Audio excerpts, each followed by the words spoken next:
Project integration management is the first knowledge area in project management. Project management without integration is like tea without milk or health without healthy food. I don't know about you, but this is how I believe.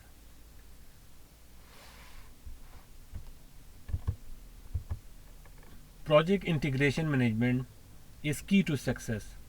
The role of project manager to perform integration. It is the optimal way to keep project on track and achieve project objectives. The only thing in project which project manager cannot delegate to the team is its own job as a project manager to perform, and that is integration. In project integration management, we have seven processes. First process is develop project charter, where we develop comprehensive project charter in detail based on the business case we have already discussed.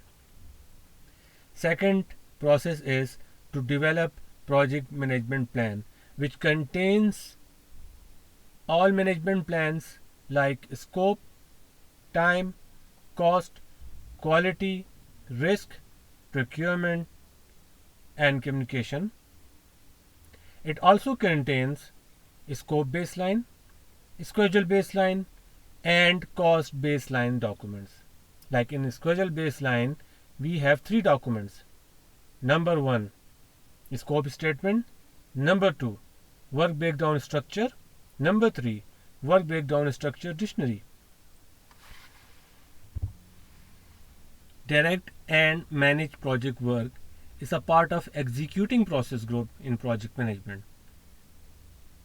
The process of leading and performing the work defined in the project management plan and implementing approved changes to achieve the project objectives.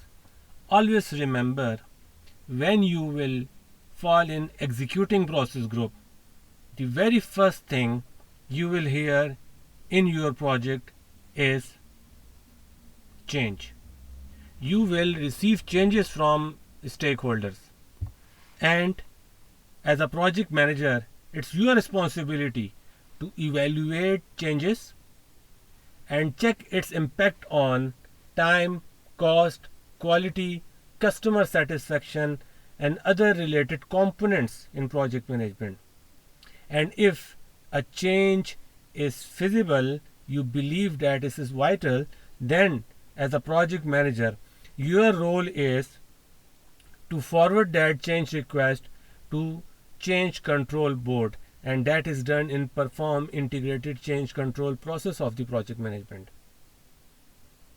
And whether the project change control board reject or accept the change request, as a project manager, your responsibility is to inform the stakeholder about the result or outcomes of the change request. As a project manager, you should have courage to say no if you believe that any change request you are receiving from any stakeholder is out of the scope of the project or is unnecessary. Next thing is manage project knowledge. This is another process. The process of using existing knowledge and creating new knowledge to achieve the project objectives and contribute to organizational learning. Whereas in monitor and control project work, the process of tracking, reviewing, and reporting overall progress to meet the performance objectives defined in the project management plan. And normally, most of the time, we use earned value management for this purpose. We have talked about perform integrated change control board, and obviously close project or phase. The process of finalizing all activities for the project, phase, or contract. Let's talk about the first process, that is called develop project charter. Develop project charter is the process of developing a document that formally authorizes the existence of project and provides the project manager with the authority to apply organizational resources to project activities. The key benefit of this process are that it provides a direct link between project and strategic objectives. A project charter is normally developed by a project sponsor. It is not necessary to include project manager at this stage in developing the project charter. But according to PMI, they believe the sooner you involve your project manager in beginning phases of the project, you will get good results. Project charter basically contains project business case. As we have talked about business case. Second thing, it contains project description. It contains high level requirements of the project. It contains objectives of the project. It also talks about milestones. It gives you deadline. The budget for the project is included in the project charter. It talks about pre-assigned team members and obviously power of a project manager along with some other things.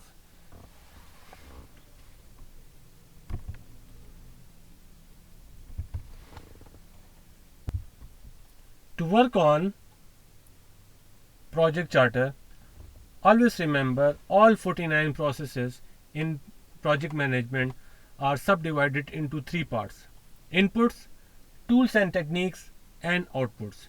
Inputs are the documents required to complete or work on that process. Like we are developing at this stage project charter.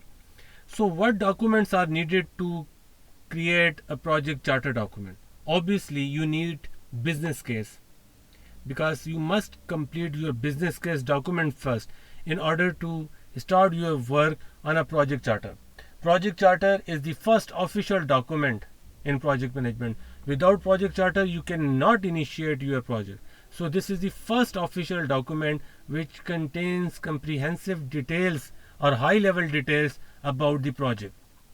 So first input is business case, because business case contains problem statement, your ideas, it contains economic models, it contains risk and opportunities, it contains your measurable objectives and other things. So based on the business case, we further work on how we can initiate this project and how to achieve our project objectives and strategic objectives of the company. Another thing is agreements. Agreements may take the form of contracts, memorandums of understanding, services level agreement SLA, letters of agreement, letter of intent, verbal agreements, email, other written agreements. Typically, a contract is used when a project is being performed for an external customer. Enterprise environmental factors and organizational process assets. These two inputs you will notice in each and every process in project management. So in enterprise environmental factors and organizational process assets are the common inputs to all process in project management. In enterprise environmental factor, it talks about government, like government laws, the industry and standards, legal and regulatory constraints, marketplace conditions, organizational culture, governance and stakeholders. In organizational process assets, these are your policies, methodologies, forms, procedures, everything.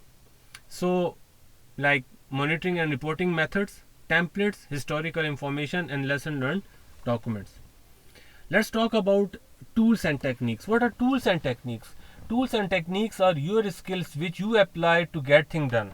Like at this stage you are developing a project charter, so you need to apply your skills here to create a project charter. Inputs are those documents which are required to work on that process. Like we are developing a project charter, so inputs are the documents which you need to compile project charter document. But tools and techniques in all processes of project management, or your skills, methodologies which you will apply to create a project charter. So we have three tools and techniques: expert judgment, data gathering, and meetings, and interpersonal skills. So let's talk about expert judgment. Expert judgment is defined as a judgment provided based upon expertise in an application area, knowledge area, discipline, industry. Such expertise may provide by any group or person with specialized education, knowledge, skill, experience, or training. Means if you do not understand fully, or if you do not have full command over anything to create a project charter, you can get expert opinion. Next is data gathering. In data gathering, we have brainstorming tool and technique, we have focus groups, and we have interviews. I will talk about after some time. Another tool and technique is apply your interpersonal skills to compile a project charter. It contains conflict management, facilitation, and meeting management. Obviously, you will involve your stakeholders to work on the project charter. They may have conflicts in them. So you will apply principles to manage conflicts within your team. And meetings are held with key stakeholders to identify the project objective, success criteria, key deliverables, high level requirement, summary, milestones, and other summary information. Let's talk about now in detail about data gathering interviews. In data gathering interviews, an interview is a formal or informal approach to elicit information from stakeholders by talking to them directly. It is a relationship building tool. It gives deeper dive into the detail of someone's domain or scope of work. You can set interviews with sponsors, subject matter experts, business managers, customers, users, and others. You need to prepare yourself for the interview. Think about who you are interviewing. Think about your goal for the interview, including engaging questions that open up dialogues, and include probing questions that elicit more details. Have 3 to 5 questions prepared for a 60 minutes interview, and confirm your captured points clearly. Normally in interviews, we note the minutes of the interviews, and then we compile them when we come back to our office, and then we forward or send that document to check or review. And then if anything is there to correct it, they will correct, or they will just say that this document has no issue. In brainstorming sessions are normally used to generate ideas, and you can involve stakeholders who are impacted, features of the solution options, alternative risk or ways to resolve issues, user reaction or feeling, and scenarios and exception paths. Like, always remember, an effective session requires planning and good techniques. So let's talk about in detail about brainstorming session. In brainstorming, ask people to write down their own idea, then turn it into more of group activities where the team share their idea with one another. Also use flip charts, sticky notes, and other related supplies so that team members can be active and anonymous when sharing their ideas and get both introverts and extroverts contributing equally. They can think and reflect individually on sticky notes, then get together and see what everyone has in common and what's the difference. And the team can group or prioritize these ideas. When done well, brainstorming can boost group dynamics, generate powerful idea, neutralize a strong personality, and elicit requirements quickly. In focus group tool and technique, focus group brings together pre-qualified stakeholders and subject matter experts to learn about their expectations and attitudes about proposed product, service or result. So in data gathering, we have interviews, we have brainstorming sessions, and we have focus group sessions. These are your tools and techniques for data gathering to compile a project charter. Always remember, tools and techniques are skills of a project manager. Another thing is conflict management. What do you think? Conflicts are bad and must be avoided? If you say yes, then you need to learn conflict management. Like risk comes with opportunities, similarly, conflicts bring improvement too in project if managed properly. So let's talk about conflicts in project management and developing project charter. Effective teams don't ignore the conflicts, they manage it. To manage the conflicts as a project manager, you should have complete understanding of the root cause of the conflict to address it and take the benefits from it. So let's talk about how to manage conflicts in detail. These are, you can say, these are the policies, or you can say it's standing operating procedures. So let's talk about it. As a project manager, you should have to deal with conflicts like a judge do. For instance, how does the conflict make you feel? Does it make you happy or worried? You should do the following. Find what's a critical conflict about in team. Ask your team members to write their own perspective or point of view in a meeting and call another meeting, and that is step 2. Find out either the conflict is good or bad. If it is good, then you should do the following.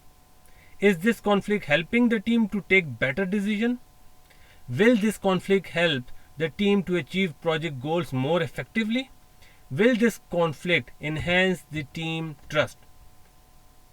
In step 3, to answer the question, a project manager can schedule a meeting to discuss the agenda items where all participants should come well prepared to explain their point of view under the following rules. All participants will explain their point of view. Number 2, team members must give respect to others' point of view. No interruption. Number 3, no personal goals will be entertained in that meeting, and team members should show respect to others with their body language. So these are the principles in that meeting to deal the conflicts, and as a project manager, this is your responsibility to manage and control such meetings to resolve the conflicts in the favor of your project objectives and project or company strategic goals. So as a project manager, you must learn that conflicts occurs due to different styles or lack of trust or individual or team groups or changes, because changes will bring lot of conflicts. The trust issues arises when one team member feels about other that this person incapable of fulfilling the project requirements, and due to him or her incapability my work will be affected. In team member or among team members, this is the basic cause of conflicts. According to PMI, conflict management, we have 5 principles. Let's talk about. Number 1 is collaborating or problem solving. Incorporating multiple viewpoints and insight from different perspectives require a cooperative attitude and open dialogue that typically leads to consensus and commitment. Compromise or reconcile, searching for solutions that bring some degree of satisfaction in all parties. In withdraw, retreating from an actual or potential conflict solutions, postponing the issue to be better prepared or to be resolved by others in a smooth accommodate, emphasizing area of agreement rather than area of differences, and enforce and direct, pushing one's viewpoint at the expense of other, offering only win-lose situation. Another tool and technique is facilitation. Being as a project manager, your basic job is to facilitate your team members. And facilitation is the ability to effectively guide a group event to a successful decision, solution, or conclusion. A facilitator ensures that there is effective participation, that participants achieve a mutual understanding, that all contributions are considered, that conclusions or results have full buy-in according to the decision process established for the project, and that the actions or agreements achieved are appropriately dealt with and afterwards. Let's talk about meeting management. In meeting management, meetings is taking step to ensure that you will ask your team members to participate, to talk about different activities of a project. For instance, prepare and distribute the agenda starting the objective of the meeting. Ensure that the meeting start and finishes at the published time. Ensure the appropriate participants are invited and attend. Stay on topic. Manage expectations, issues, and conflict during the meetings, and record all actions and those who have been allocated the responsibility for completing the actions. In output, we have two documents to produce on. Number one is project charter, and number two is assumption log. In project charter, it contains description of the project, justification of the project taken from the business case, high level requirement, risk, it gives deadline, it talks about budget, it provides objectives, it provides high level list of stakeholders, it gives pre-assigned team members, it gives power to a project manager, and other related things are included in like milestones. In my next lecture, I will share comprehensive project management project charter template with you. Till that time, do not forget, click the subscribe button and hit the bell icon. Thank you.